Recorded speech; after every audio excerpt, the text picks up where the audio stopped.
Welcome to Biohacking with Brittany. I am so excited that you are listening to today's episode. And if you are new here, my name is Brittany Ford. I am a registered holistic nutritionist specializing in women's health and fertility, biohacker, podcaster, content creator, all of the good things. And welcome to this little community that we have building.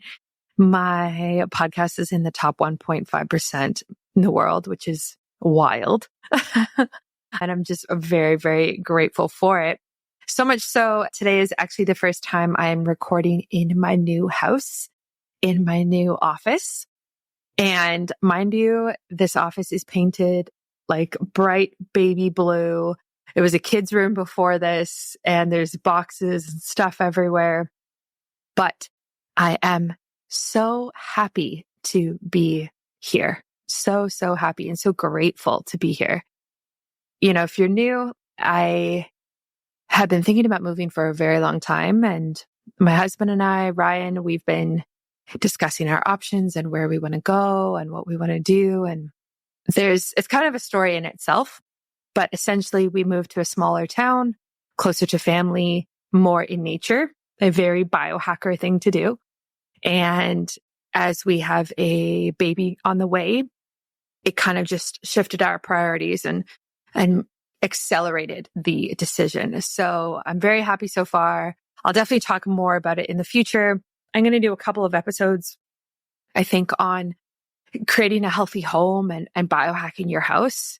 You know, before this, we were in a condo. It was a 2-bedroom, 2-bath condo, ground floor unit on the corner. And it was great, but nothing like the options you have when you have a full house, the ability you have to control how healthy it is, everything from like the water to the Wi-Fi to hardwiring your office to sunshine to like, there's just so much that you can do to optimize your house.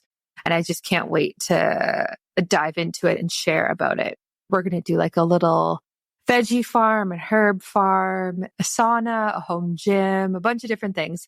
So I'm definitely going to talk about that because I love listening to other people do that with their home. So I'm super excited to be able to share that with you, the journey of it all. And very like non-toxic living, right? Like non-toxic home making, I guess. Even we bought paint. So we bought paint for my office. And for the accent wall in the kitchen, it was like a navy blue and it was not the vibe. So I changed it to like a light green, and we're painting my office like a nice neutral, a warm neutral. And I chose paint that's like eco-friendly, like that is non-toxic. So there's a couple of good brands that are really great out there. One is called Ecos, ECOS. It's pretty expensive to get in Canada, but if I was in the States, I would definitely get that one. And the other one that is like much more accessible, especially if you're in Canada or somewhere outside of the States, is Benjamin Moore has a brand, a line called EcoSpec. I think it's EcoSpec, yeah. And this is zero VOC. It is allergen and asthma friendly. My husband has asthma. And it just kind of checks more of the boxes. So that's kind of like what we were looking for. So even things like that, it's the decisions like that. It's thinking about how do we make a healthier choice? Like what's accessible to us, what's affordable, but also putting our health first. Like how do we kind of prioritize that? Another example is, you know, we've bought some furniture for the baby. Baby's coming in July, and we are building it now so that it can off gas for, 2 months before baby ever lies in it, that type of thing with the window open, like just thinking about where these products are manufactured, what type of ingredients are used with them, what does the off gassing look like? You kind of, are they Green Guard certified? Are they organic? Is there glue? Is there BPAs? Like all of these different things. So it's an exciting journey and it's fun. It's fun to like dig your teeth into something and then, see the results right in front of you. So that's kind of the journey I'm on right now. That's where I'm at today.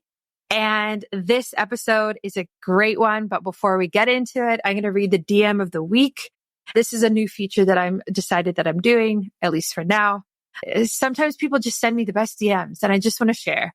And I don't want to share reviews, podcast reviews, because I think that's boring and everybody does that. And who cares if, someone rates this podcast 5 stars? Like, it doesn't, let's be real. It doesn't really make a difference. For me, it makes a difference. For you, it does not make a difference. It doesn't mean much. So this woman wrote to me. This is a DM from actually a while ago, and I screenshotted it and I found it today. And we'll keep them anonymous. So this is on Instagram. And she wrote, "Good morning. I am so loving your podcasts as I just found you. I'm on a biohacking journey and I'm turning 65 soon. I have been changing things for about 8 months now, have great genetics, and the changes are what are mind-blowing. People say I don't look and act like I will soon be on Medicare." Yahoo! I was wondering if you can tell me about some of the wellness biohacking conferences that are good, blah, blah, blah. She talks about living in Vegas and going to the ones there. And then she says, "Keep up the great podcasts. I listen to you while I'm in my infrared sauna." And I just love that because, first of all, it's really nice to hear from a different demographic than myself. So I love that there are, there's a chunk of my audience that's kind of in the menopausal, postmenopausal stage of life. And I love that. And so I kind of gear my questions towards women my age, typically. So fertility, pregnancy, postpartum, women's health complications, in your 20s, 30s, and even 40s, of course, 40s. But then it's also really nice that there are women who are older who listen. And I just love the idea of someone sitting in their infrared sauna being like, "Oh, I can't wait to sweat and detox. And I'm going to put on Biohacking with Brittany and hear what she has to say." And so thank you for that. Thank you for that feedback. I just love that. And I am so excited that you are now a listener of the show. And welcome, even though that was a few months ago that you sent that. This is very exciting to have you joining me today. And a shout out to Neurohacker. So I get a lot of questions about Neurohacker. Neurohacker is a collective. They have a bunch of different supplements and they are most known for their nootropic supplements. But I actually love their supplement called Qualia Senolytic. And this is the one that is really a game changer, head turner supplement. You only take it 2 days out of the month, and it is really to optimize aging. So it is a 2-day rejuvenation regimen that you kind of take monthly. And it's all about working with your senescent cells and activating them and activating that process. So the Qualia Senolytic is designed to resist aging at the cellular level, help decrease senescent cells. Sorry, that's what I meant earlier. Decrease them, support tissue rejuvenation, promote healthy physical function, and improve joint functioning. So it is one of the most groundbreaking, very interesting, very, very interesting longevity and anti-aging supplements on the market. And I think that's why so many people like it. So that's the one that I really love from them. I've said this before. I also love Neurohacker's Nootropic. Arguably, I think it's one of the best ones I've ever seen. But I think this Qualia Senolytic is also great. It's clinically tested and it's a 2-day regimen. And who doesn't love that? And speaking of biohacking your house, I would not be able to do that without Leela Quantum Tech. So Leela creates products that neutralize EMF that's all around them. So essentially, they do this by changing the frequency that's around them. And now that I'm in a house and not a 1,200 square foot apartment, it's great to have these products. So I have their cube that I think covers about 3,500 square feet. Because I remember when I talked to them on my podcast, they said that when I had it in my apartment, it would cover tons of the area. So I have 2. So I'm going to put one right by the Wi-Fi and then one probably upstairs where we sleep on kind of opposite ends of the house. And this really helps to neutralize the EMF that's in the home. So even when you live in a small town, even when you live in nature, suburbs, nature, you're still going to be bombarded with EMF in some way, right? from your phone, from Wi-Fi, basically anything that's plugged in. So it's nice to have something that can kind of like neutralize this. So that's where Lila Quantum Tech comes in. I also have their products that I travel with that I really like. I would recommend those. And if you want a discount with them, you can go to the link in my show notes or in my bio or on my website, and you will get a discount, which you're going to want. You're going to want, listen to that sentence, because it makes a big difference. And same with Neurohacker. So Neurohacker, I have a discount code with. It's Biohacking Brittany in all capitals. And you can always find the products that I work with and the brands that I affiliate with on my website. I have a whole shop section. So if a link doesn't work, a code doesn't work, anything like that, let me know and I'll double check everything. People do that all the time and I get things updated. So just let me know. Okay. Today's episode is with Dr. Paula. She was awesome to have on the show. And we talk all about brain health and optimizing your brain.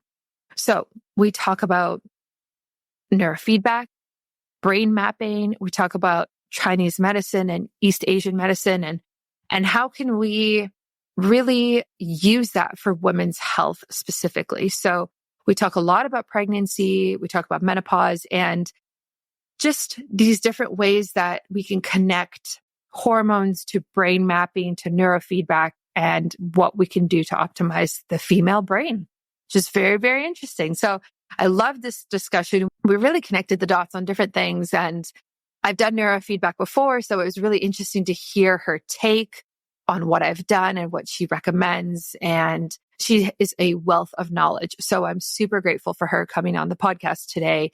And I think you're going to get a lot out of this episode. If you want to work with her, you can do that. She has clients privately or she has a clinic she works through. I will put that in the show notes and on my website as well, so you can find it easily. And you can also connect with her on Instagram and social media.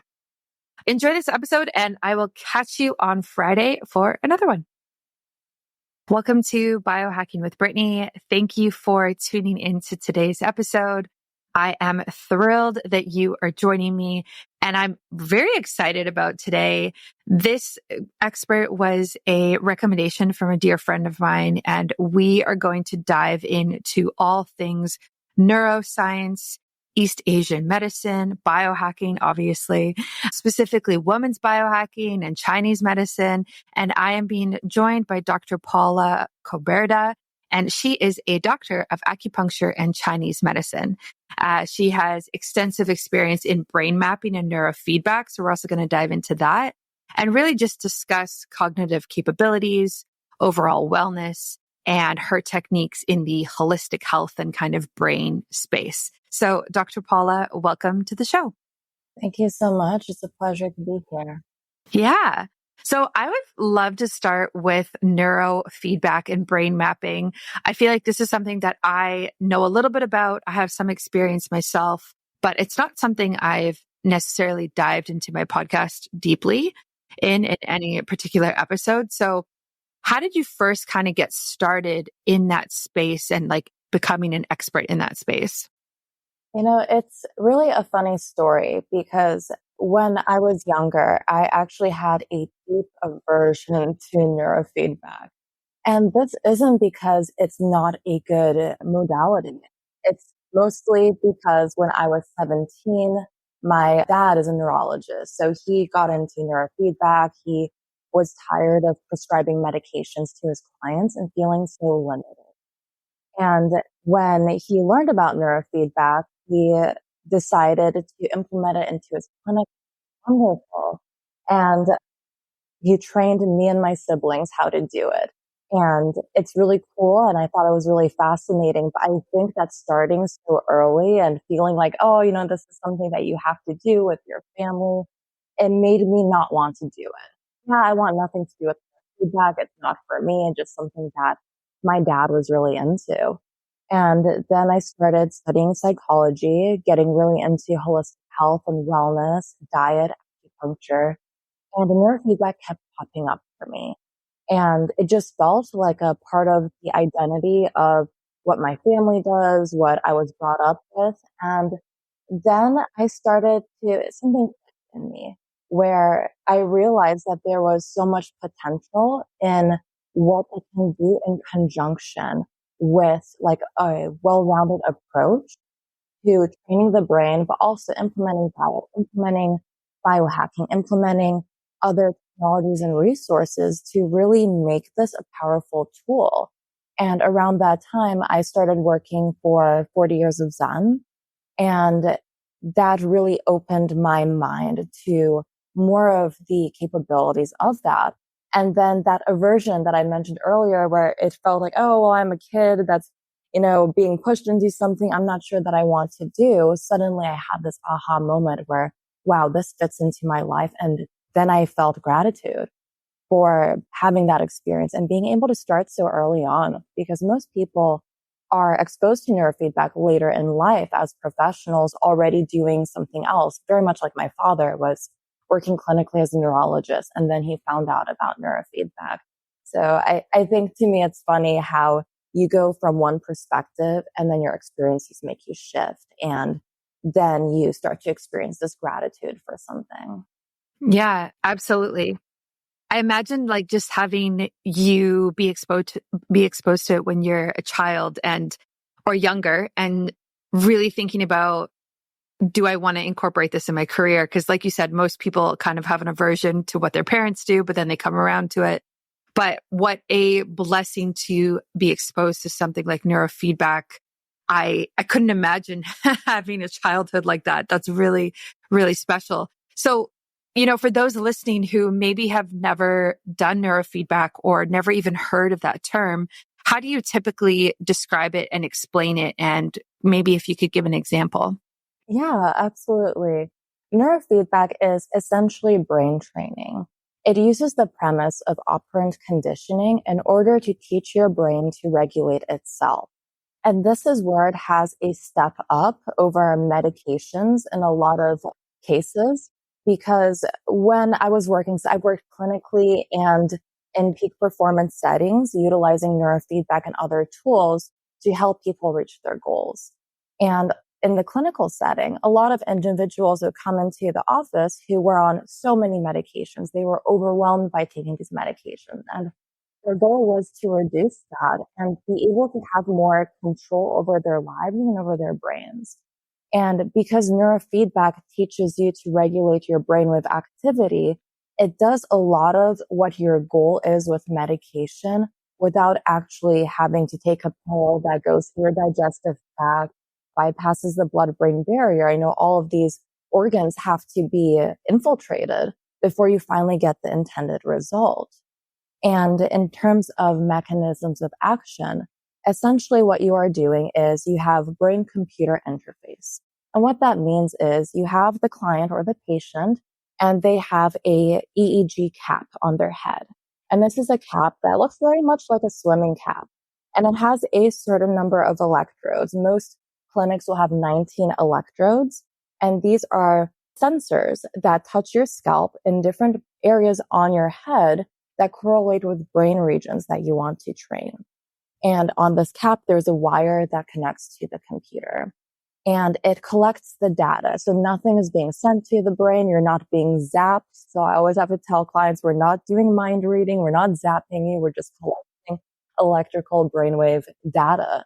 And when it's collecting that data live, that goes into the computer and the software interprets it and creates this visual of these lines that the technician will see. And these lines are your brainwave. So it looks like a EKG sort of with the ups and downs, the spikes. And these brainwaves are collected from these different regions, and it's matched with a training program, which gives you feedback. And this feedback is either sensory or auditory or visual. And it tells your brain when the brainwaves are behaving in this optimal way.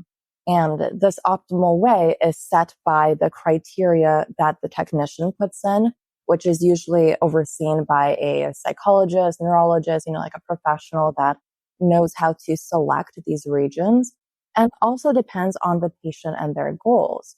So for example, if you have a lot of focus issues and executive functioning and overthinking, we may be focusing a lot on the frontal lobes or brainwave frequencies that are involved with those processes. And when you experience symptoms, that is often associated with your brainwaves behaving in a dysregulated way. With this training, you get the positive feedback, which may be the video running longer or a game. You can play games where you're making a car move. And when your brainwaves are in this range that you want, the car will move. When they start to be dysregulated, the car stops. And this is based off of your brainwaves live. So for example, if you are just trying to train anxiety and you're looking at this computer, your brain is connected, your live brainwaves are being recorded. When you regulate your brainwave to the point where these brainwaves associated with anxiety diminish, that car will start moving. And the moment you stray from that, the car stops. And over time, because this is training, the brain is conditioned and the brain learns how to regulate itself to the point that you no longer need the system. You can be out in public and all of a sudden your brainwaves are starting to dysregulate and it catches itself and brings it back into this homeostasis where it is an optimal zone for you. Have you heard about senolytics yet? It is a class of ingredients discovered less than 10 years ago, and they're being called the biggest discovery of our time for promoting healthy aging and enhancing your physical prime. So you know that I absolutely had to get my hands on this. Your goals, your life goals, and your career and beyond require a lot of productivity. I feel that and you feel that. But let's be honest, the aging process is not our friend when it comes to endless energy and productivity. That's why I started using Qualia Senolytic. As we age, we all kind of acquire these cells in our body that are called senescent cells.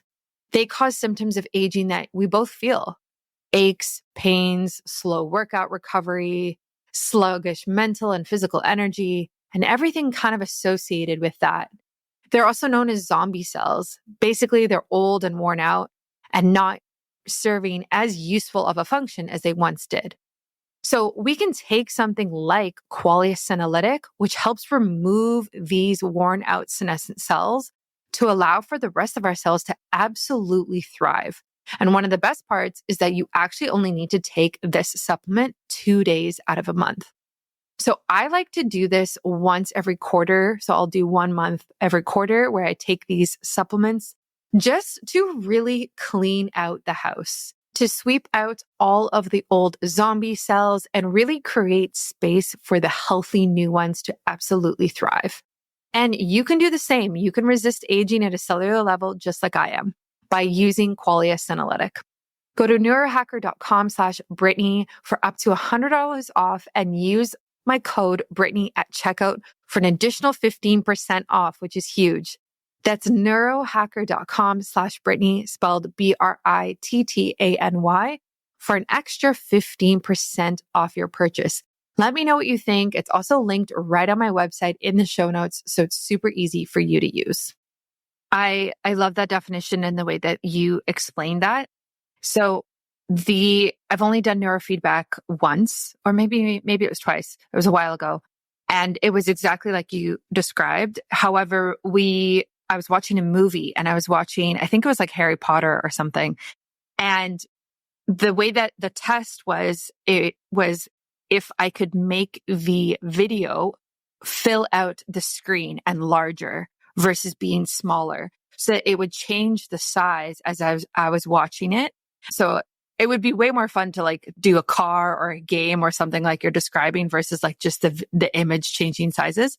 But it was really cool. And it was my first experience with it. It's probably about like 5-6 years ago now. And when we took a look at my results, it showed that I had some stress coming through. I don't remember exactly what it was, but it was right about the time where I was about to write my board exam for the program I was in at the time. And so it kind of made sense to me that I was showing some stress more than maybe what was typical and what was normal. But it was really cool to see. And it was great to get that live feedback of, hey, this is how your brain is functioning. This is how you're doing right now. What can we actually do about it versus some of the other modalities that are kind of rooted in Western medicine that might not be as holistic or in the moment feedback type of idea. Totally. Yeah. And that sounds like a great experience. And what I do notice a lot with patients and clients is that when they see like what their brain looks like, they feel extremely validated because there often is like this feeling that people come in thinking, oh, something's wrong with me. I'm broken. Like I can't fix this. This is my identity. And before we do any type of training, currently I work at the Abbey Neuropsychology Clinic in Palo Alto, but I work remotely. So I get all of the EEG data and I edit it remotely and I meet with clients via Zoom. And before we get started into training, we look at what their brainwaves are presenting. And we look at these things called brain maps, which look very much like 3D brain models with colors and lines overlaying on them. And this indicates areas that are not working optimally or there is some dysregulation. And the feedback I get is that people be like, wow, okay, now I see what's correlated with the way I feel. And I feel empowered because now I know that this isn't permanent and we can do something about it. Yeah. Yeah, exactly. Yeah. And honestly, it's true with a lot of data in general. Like when we kind of track ourselves and we get feedback, whether it's an app, like something as simple as that, it is really validating to see, oh, okay, there is something going on here. It's not just me. I'm not making it up. But especially with brain functioning and even mental health, because you can't necessarily physically see it. I mean, sometimes it does present in the body in more physical ways, on your skin or weight gain or something like that. But to do something like neurofeedback and brain mapping and see the brain and be like, okay, this is what's going on is really, like you said, like it's very exciting and also just it gives you a lot of confidence.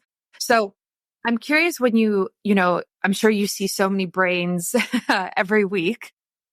Are there trends that you have kind of picked up on, like maybe post-COVID even, like something that's changed that you're noticing people are maybe more stressed now than they normally were? Like, what are you kind of seeing with your patients? Yeah, good question. It really does depend because at the clinic specifically, we work with a lot of children that have learning disorders and we do work with adults as well that want to improve cognitive function or have mood and focus dysregulation. So it really does depend on the cohort of like the type of people I'm looking at. So with children, we do see a lot of increase in delta or theta brainwaves. And these are the slow brainwaves that are most dominant when you're sleeping or when you're about to fall asleep. And what happens when you have attention deficit, very often, like in a normal situation, if you're trying to focus, you activate the faster brainwaves. These are the same brainwaves that are activated when you drink coffee. They make you think fast. They make you make judgments, decisions.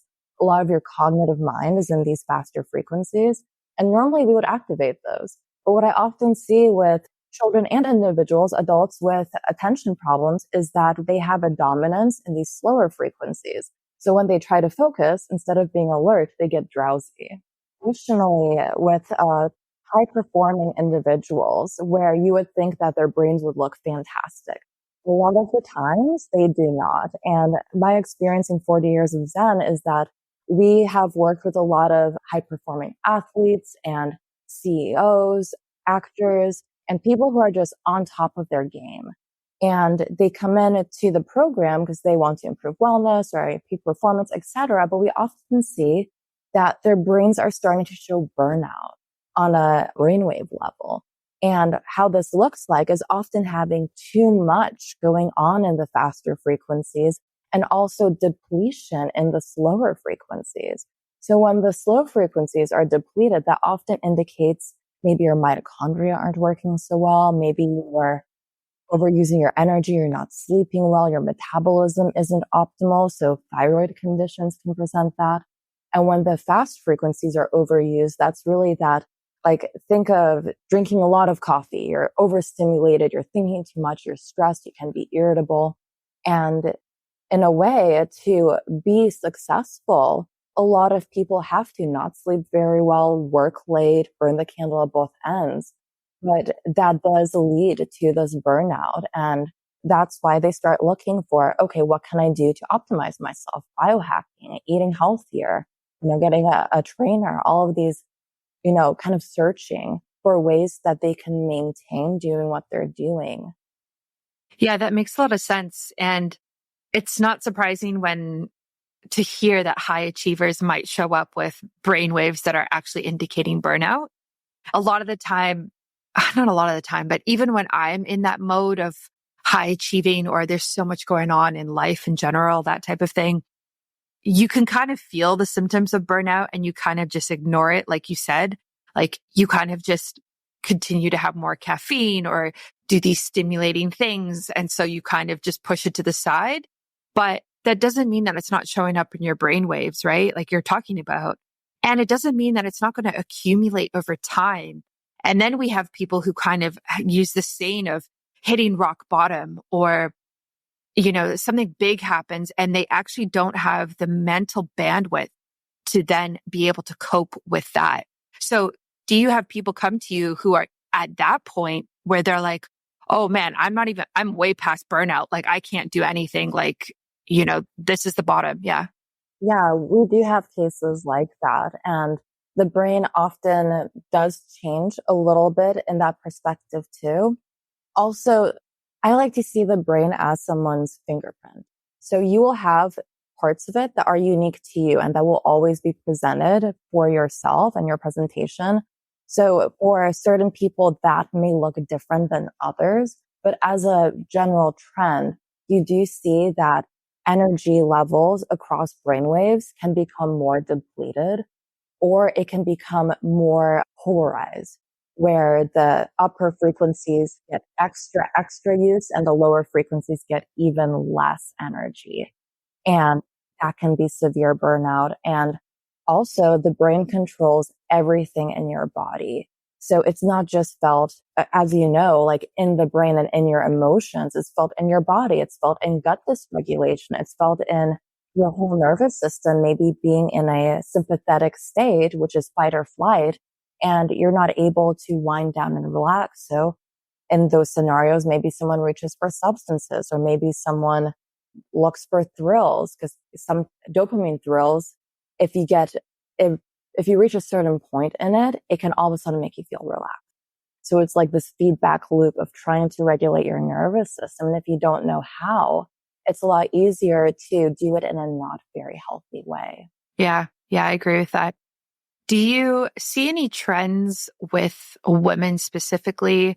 Like, I'm just wondering about, maybe new moms, but also women who work full time and also are moms. But then even women like going through menopause, like, women's, as like women's hormones shift so drastically throughout their lives compared to men. And we go through these periods of much more stress on the physical body than men do, pregnancy, postpartum, and then again around menopause and postmenopause, premenopause, or perimenopause. So are there things that you can kind of see when women are going through those life stages that indicate maybe they're not, I don't want to say not handling it well, but maybe they're kind of struggling a little bit during that stage? Yeah, well, I'm glad that you brought that up, because there is more and more evidence indicating that after pregnancy or different hormonal fluctuations for women, our brains change. And like, just going to the pregnancy example, like a lot of women can feel the depression with postpartum, or it can feel even more stress afterwards, because now there's a big life change that happens and your brain is affected, and the thoughts that you have, like say stressful thoughts, the more and more you think about something stressful, the better your brain gets at doing it, because you're wiring these pathways, and negative thoughts seem to stick a lot more than positive thoughts. So there is that component. But then also going through all of these life cycles in the Chinese medicine, women go through cycles of 8. So every 8 years, there's like this big shift, like, general rule of thumb. And our hormones change, our bodies change, our brains change. So any of those cyclical changes that happen can yield changes in the brain and how we feel and how we should take care of ourselves. So looking at neurofeedback, this is a wonderful tool that can be utilized to avoid taking a chemical that can alter the hormones in our body and bring out sensitivities or affect other components of our physiology that may be negative. Yeah, I love that you talked about that. And it's something I definitely want to talk more about on my show is things like postpartum depression, also postpartum depletion, which is what I'm hearing a lot about now, which is when women are just depleted nutrients, like they have, my gosh, can't even speak. Their nutrient levels are depleted in their bodies after birth, which I think a lot of women go through, but also anxiety and OCD and these things that kind of get flared when there's such a massive change in the body. And so when you kind of pick up on that with your patients, what are your recommendations, like from your perspective? Like there's so many things that we can say of, take a prenatal, get sunshine, like try get more sleep. But do you have anything specifically from an East Asian medicine perspective that you have really seen help women in those cases? Yes. So that is a very good point when you mentioned that depletion. In a Chinese medicine, we have something called Jing, which is essentially, if we translate it to what the Western equivalent is, it's your DNA. It's like this trust fund that you are given for your whole life that depicts a certain amount of energy you have and how robust you're going to be.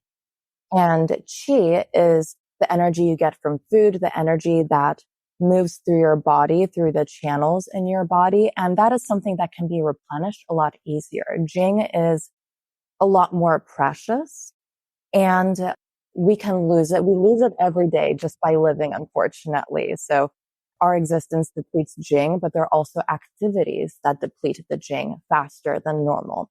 And for men, it's ejaculation, but for women, it's through menstruation and through pregnancy. So you just mentioning about the depletion that women feel after pregnancy is that Jing loss.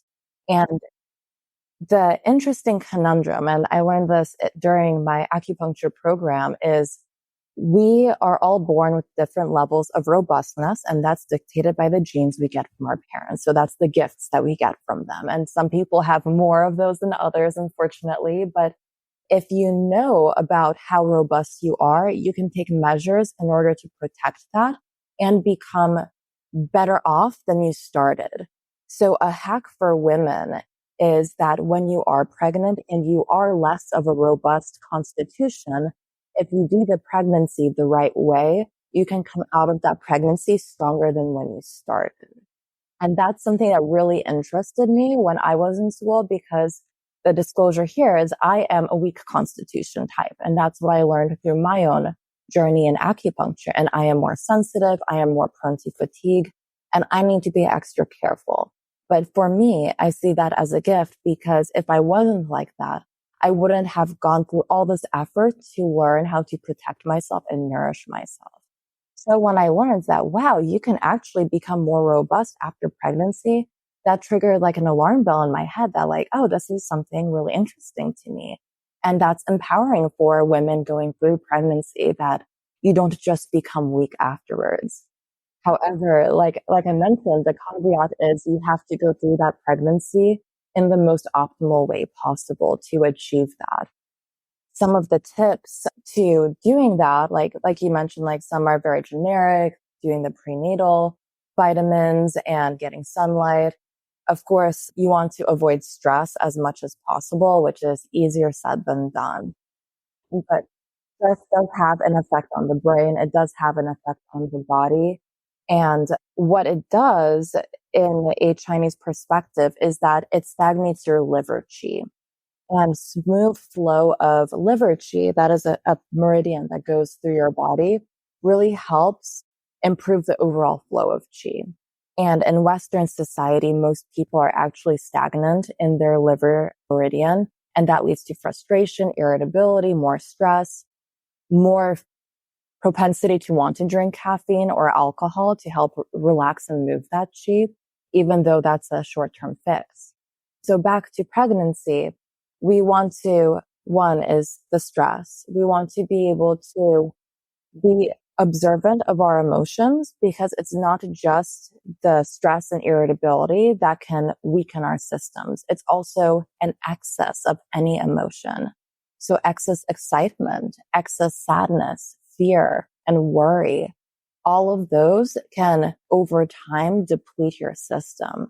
And in pregnancy, you really want to avoid, like, herbal medicine is good, but I believe you have a lot of experience getting acupuncture yourself. So I'm sure your acupuncturist has brought it up that there are herbs that you want to avoid because they can have more of a detox action. And when you detox too much during pregnancy, your baby can be treated as something that's detoxed. And that's the last thing you want to do, because it pushes the baby out of your body like a toxin. So that's another area where you have to be very careful with Chinese herbs. If you're like me, you are thinking about your energy field, you're thinking about radiation, EMF, and 5G around you. And honestly, you're kind of worried about it as well. What if I told you you could just get a product, put it in your house, set it and forget it, and know that you're actually reducing the amount of EMF and radiation around you? That's where Lila Quantum Tech comes in. Their products actually neutralize EMF, even in electric cars. And this is so, so important because we are so bombarded with the amount of EMF and radiation in today's society. So their key product that I love is their Infinity Block. And it has actually been proven to increase ATP production, which is the energy in our cells, by 20 to 29%. So this really, really does matter. Lila Quantum Tech has over 59 studies, and they actually also have another 6 in progress. They are randomized, placebo-controlled, and double-blind studies proving the great benefits of their products. I really suggest you get this Infinity Block. If you can get something that you can put in your house and say, hey, this is actually helping to neutralize how much EMF me and my family are exposed to, it just makes sense. Why would you not want some sort of safety measure like that you can count on? They also have a Heal capsule, which is like a little capsule that you can bring with you anywhere you go. And it does this same thing, obviously to a smaller degree and smaller circumference around you. So I like to wear this when I go on planes because there's so much radiation on planes and EMF. And I like to wear it just in general when I travel. Their products have been proven to optimize HRV and improve your blood and obviously ATP production, like I said. So that's what I would do. I would really recommend looking into how you can manage your quantum energy field better, because this is such a key aspect of optimizing your health. You can get a significant discount through the link on my website and also in the show notes. And that will help you be able to get this at a better price. So again, that's Lila Quantum Tech. I have the Infinity Block. It's in my bedroom. I actually sleep right beside it. And then I also have their Heal capsule on a necklace that I take with me everywhere I go. And these are the 2 that I would recommend. I think this is a great starting pack for you and provides substantial coverage in order to neutralize the EMF that's around you and optimize your health. Wow, I love that. And I don't know if you know, but I am pregnant. So like hearing this is very encouraging. Like you said, like it's very encouraging to hear that you can come out of it being more robust than when you went in. And on the detoxing front, yeah, I really have not focused on any sort of extra detoxing things during pregnancy. I did a lot prior to, a lot of like preconception detoxing, that type of thing. But it's not something that I've, sought out at all during pregnancy for the very reasons that you have said. It's just not the time and place. And, postpartum, a year from now, whatever, there will be time for that. Just not right now. But I'm really curious about this idea of how robust you are. And I'm sure you can do an assessment, and maybe it is part of like your neurofeedback is like you can actually see how robust somebody is. But how can somebody know just listening to this? Like, how robust am I? And will I be that person who comes out of pregnancy more robust, or am I going to get really depleted? What am I more prone to? Like, is there any way that we can just generally kind of know? Yeah. So in Chinese medicine, we do look at different constitutional types, and these help determine like what's going on in your body and like how like per se robust you are. And unfortunately, at the Abbey Neuropsychology Clinic, we don't do this type of assessment, but I do look at this for my own consulting. I run a company called The Graceful Guide, and this is where I do holistic wellness advice with the wisdom of Chinese medicine and brain science and Ayurveda and like all of these components to be able to review someone's lifestyle and see where they're at before I give recommendations. But just for individuals listening, there are some factors that you can see in your own self and your own symptoms to determine if you are robust. For example, robust individuals tend to be stronger. They're able to put on more muscle. Their skin is less likely to get breakouts, less likely to get eczema. Your hair is an indicator of your innate qi and your overall energy. So if you're someone who has really thin and frail hair or it falls out easily, that can be an indicator that you are not as robust. Same with your teeth. Teeth in Chinese medicine are connected to kidney energy, and your kidneys are directly connected with your ability to be robust and to have a lot of that jing. So when your teeth are very easily getting cavities, if they are brittle, if they are small, that could be an indicator that you are not as robust.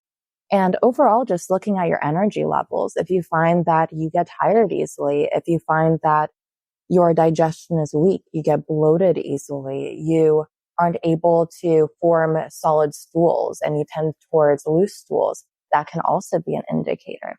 However, looking at someone, like if I just look at you and I look at all the symptoms you have, I look at your history, I look at your childhood, that paints a bigger picture because sometimes symptoms can be misleading. For example, you can have someone their constitution is robust, but they have diarrhea and they have bloating. And that could be an indicator that they, over their life or through diet, have weakened their stomach and spleen. And when your stomach and spleen is weakened, then you tend to have these symptoms of bloating, not digesting well, feeling tired, which could also be you not being robust. So you see, this is where it gets a little complicated because yes, those are indicators that you aren't robust, but they also could be indicators that maybe you're just not taking care of your digestion. Yeah, I love that. And it really just ties into holistic health and biohacking in general, because if you look at that and, you look at your hair and your skin, your energy levels and your sleep, like that is such a holistic way of looking at yourself to assess your robust levels. And then if you say, okay, maybe I could be more robust, let's say, then the approach that you take for healing that and for optimizing that would be a very holistic biohacking approach, right? Like you can't just take a single supplement or, go to the gym for an hour and think, okay, things are going to be better now, right? It's this day in and day out building these healthy habits so that it becomes a lifestyle. And that's really how you get results. But, a lot of people don't actually like hearing that because it requires a lot of time and work. Yeah. So it's so interesting how it just kind of ties back into this philosophy of, yeah, you can do it, you can get there, but you have to be willing to do the work and put the time in. And it sounds like you've done that for yourself. I've definitely done that for myself, but it's not been an easy journey. That's for sure. So I know you talk about as well a lot of food and nutrition and mindful eating.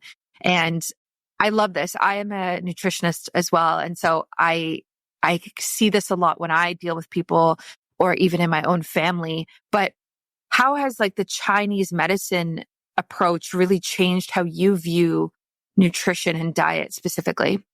Yeah, a lot. It really has shifted my perspective in a way where there is a lot of overlap, of course, with what is recommended in Western nutrition or other types of holistic diets. But I think that the biggest difference between Western and Eastern perspective on nutrition is that in the West, we focus on the nutritional profiles and the chemical reactions and, oh, this much calories or minerals, or you need to get these vitamins, which is important.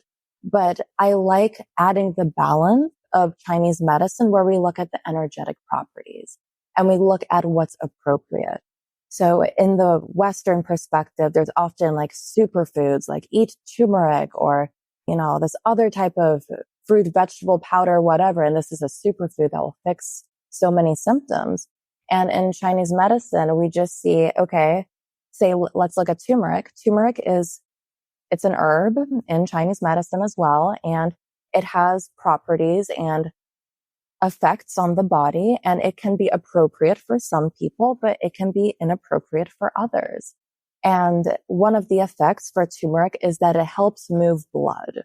And if you're an individual who has some stagnation in blood, and this is like a Chinese medical category, so it's not just like about blood clots or like the literal sense of blood not moving.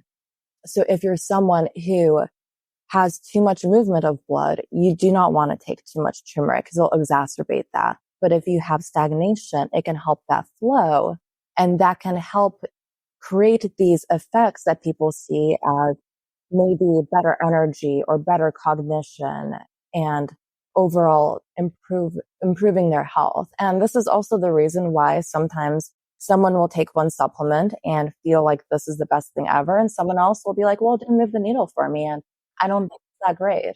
Yeah, I love that. That's such a good point. Yeah, I mean, I've seen that a lot where I take something and then my husband takes it and we have completely different thoughts on it and how it works, especially with things like you're talking about, like herbs or different blends of nootropics, which often have herbs in them.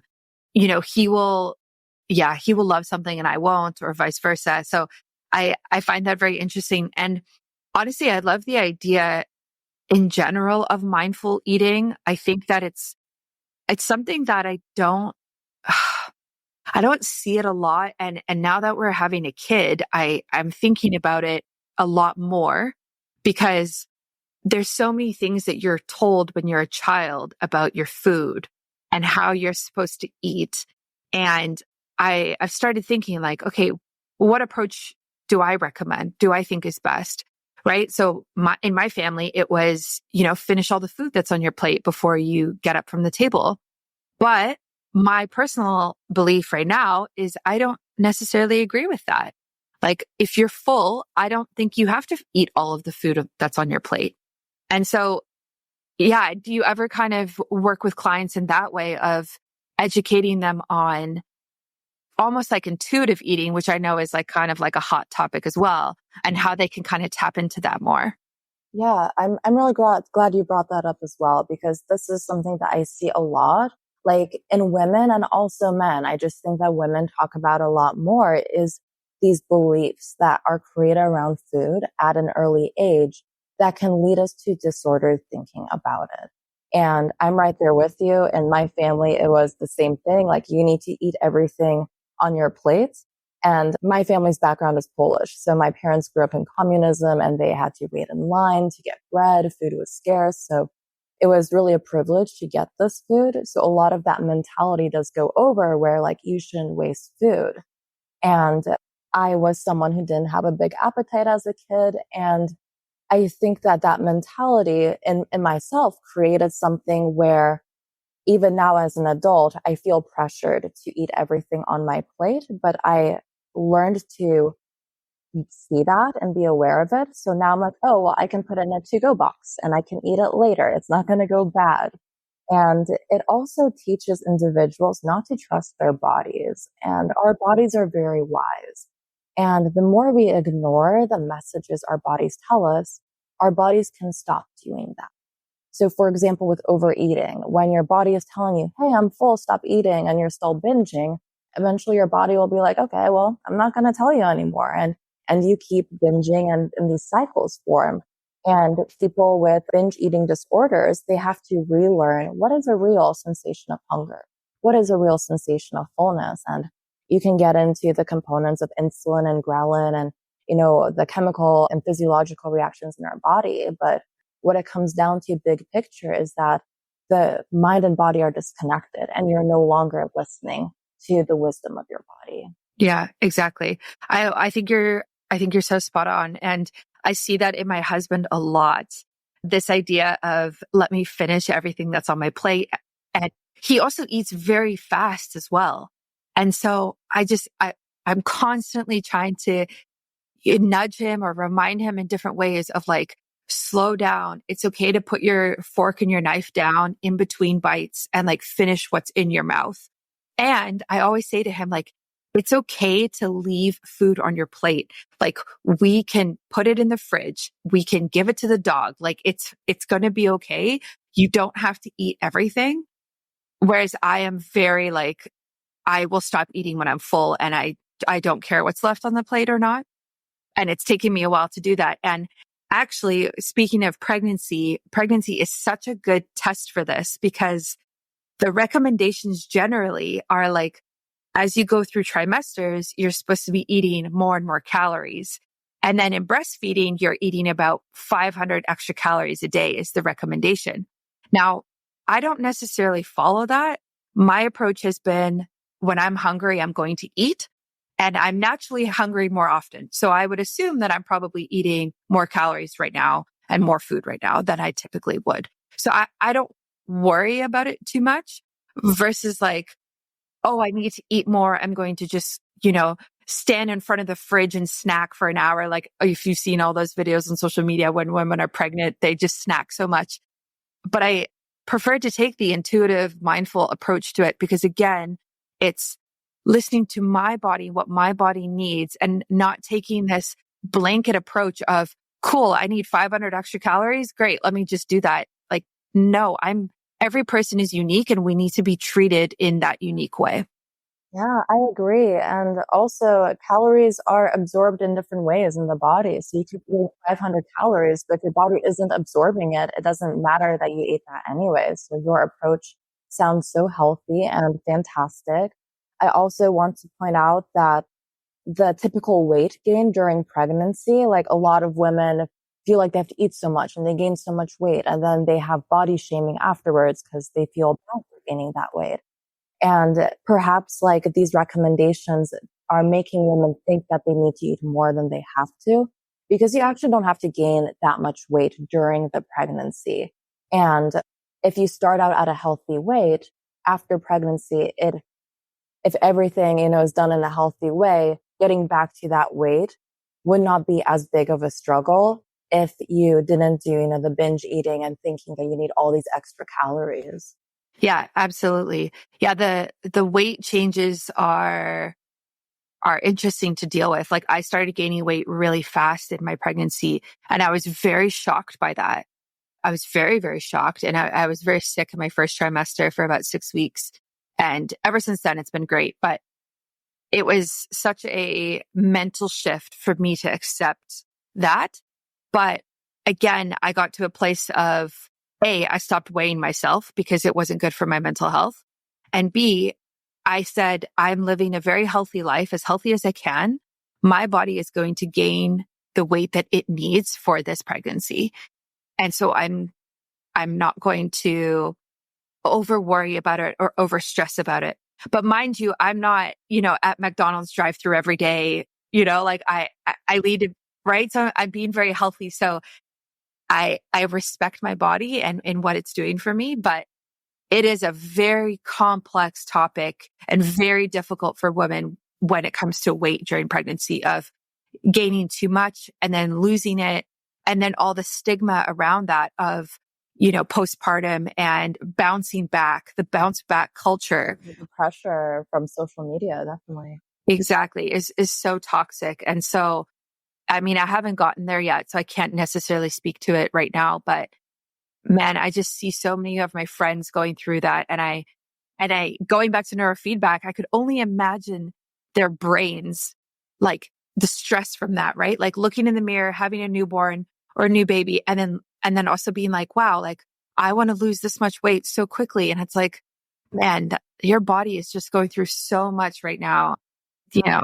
And having that pressure on top of it, and then it makes it harder and harder to achieve that first goal of having, that, quote unquote ideal pregnancy, which is not having stress, because there are all these layers, all these complexities that can stress you out. And of course, the hormones and the emotions that come with it are exacerbated too. So it is a very difficult task. Yeah, absolutely. Do you see when women go through menopause? I have, a large chunk of my audience is kind of in that age range as well. What does that kind of look like on the brain as, again, there might be some depletion and also hormonal changes? Is it similar to kind of the postpartum depletion or what can you see there? It can be. And it depends, I believe, more so on a woman's unique body and how her brain already is before going through menopause. So from the Eastern perspective, having your period, going through menopause and these hormonal changes, if you are in balance, it shouldn't really feel that different. It's really when you're out of balance that you start to experience things like hot fat flashes, mood swings, dryness, like the types of periods that you have, if they're very dysregulated, that is not a normal period in Chinese medicine. So for example, if you have a woman going through menopause and she's really stressed out, she's working full time and doing a stressful job, she doesn't eat well, then her brain will probably look a lot worse than a woman who practices meditation, takes care of her body, is more peaceful, etc. And she may just look more like this norm for herself, like the optimal zone on the brain images that we look at, while the more dysregulated woman will look a lot worse despite both going through menopause. So I think that's a lot more complex. Also, I haven't really taken so much note when I'm doing the brain images of like, oh, this woman's going through menopause. Let me track what the brains look like. So I can't say 100%, unfortunately. But that's looking from both lenses of brain mapping and Eastern medicine. That would be the hypothesis I would make about these brains. No, that makes total sense. And I'm glad that there are resources like what you offer so that women can reach out and maybe they are feeling burnt out and that's the life stage that they're in or depressed or whatever it might be. It's just nice to have these conversations so that women can learn that there are options and you don't have to just go and take an antidepressant or something like that. You can kind of get more to the root cause and then create more of a holistic healing plan after that. I'm curious what you kind of want to see or maybe think is coming for the future of neurofeedback. I think more and more people are hearing about it and understanding what it is, and it's popping up in these different clinics. So where do you think it's going to kind of go maybe in the next few years? It could go in a lot of directions, but you bringing that up brought up a memory for me. And it was from when I first started doing neurofeedback training at my dad's clinic when I was like in my early 20s and or late teens. And I was talking with my mom and she was saying how excited she is about neurofeedback and how much potential it has. And she made a comment about how, because as you know, the brain controls everything. It controls hormones get released, it controls transmitters, etc., all of these things. And she said, wouldn't it be great if we could figure out with neurofeedback how to trigger the hormones during pregnancy that help my hair grow so thick and me look so glowy? Like, what if we could do something where we're able, through neurofeedback training, teach the brain to regulate your different hormones and be able to get the positive effect. And then the opposite, when your hormones are dysregulated, why can't neurofeedback teach you to regulate them? I think that would be a next fascinating step because I haven't, at least in the community, the neurofeedback community, I haven't heard of hormones being targeted in that way. And that leads to the maybe next level of that, since we are so exposed to hormones and hormone altering substances in our environment. What if by using the power of our brain, we can negate that, like say the estrogens and plastics, or, we're exposed to PFAS. How can we get our brains to overcome that? I think that would be a very interesting conversation in the future of medicine. Yeah, I love that. I love the idea of connecting the dots in that way of, I mean, if you could do neurofeedback to get the glowing skin from pregnancy and the hair, wow. I do it every day. Yeah. It would be phenomenal. It would be so, so great. Yeah. I mean, my skin right now is great and I'm literally doing nothing to it. And when I'm not pregnant, it's like I go and get facials. I do all these products, like all of this stuff. And so it's so nice to have such a clear, smooth skin. And I know not everyone during pregnancy has that. Some people have the total opposite situation, but man, that would be huge. And that would be a big industry because as you know, like women are just, when it comes to beauty, we do a lot. And especially if it's something natural that is based on yourself, like that, how cool would that be? So keep me posted if you figure that out because I will be a part of it in any way possible. Oh my gosh, it would be so cool. And even like on that topic, like we were speaking about menopause, what if it can be delayed because we tell the brain not to trigger it so quick? Of course, it is very complex because I would feel that there would have to be some sort of, diet or body therapy in conjunction with it. But what a very interesting route it could go if we would be able to achieve.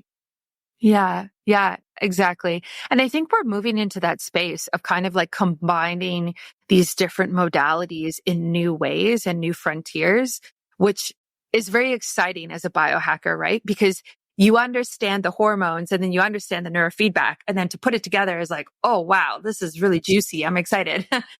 Well, if anybody listening to this podcast does that and makes money off of it, I call for 10%.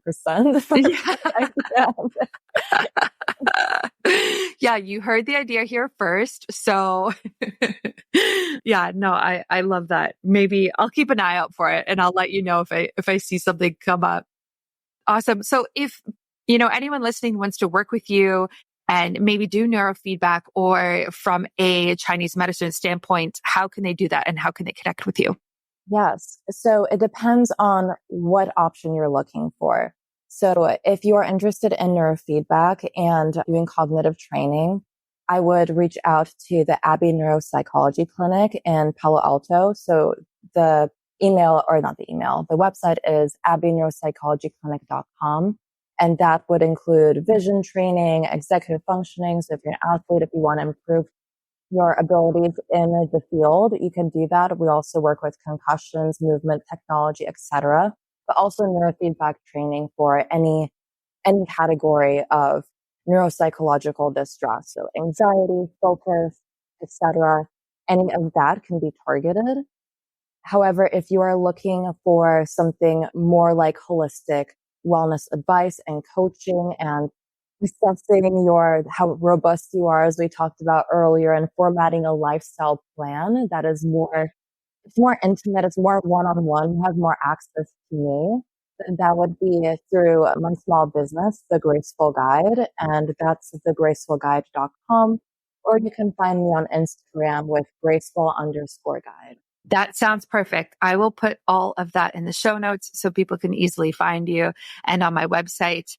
And yeah, I'm just excited for people to have a person like you to go to and a resource like this so they can learn and really optimize that side of themselves. Thank you so much for coming on the show, Dr. Paula. This was awesome. And I love talking to you and I just feel like I learned so much. Absolutely. Well, I really enjoyed our conversation and hopefully, if one person is helped by what I have to say, I feel like that is something I'm very grateful for. Yeah, absolutely. Thanks for listening to another episode of Biohacking with Brittany. If you're interested in finding the show notes or the sponsors for this episode, you can do so on my website, which is biohackingbrittany.com. Remember to follow me on Instagram where I'm most active. My handle is @biohackingbrittany. And if you're interested in working together and you want to email me directly, you can do that. My email is info@biohackingbrittany.com. And I look forward to hearing from you. and having you tune in next week.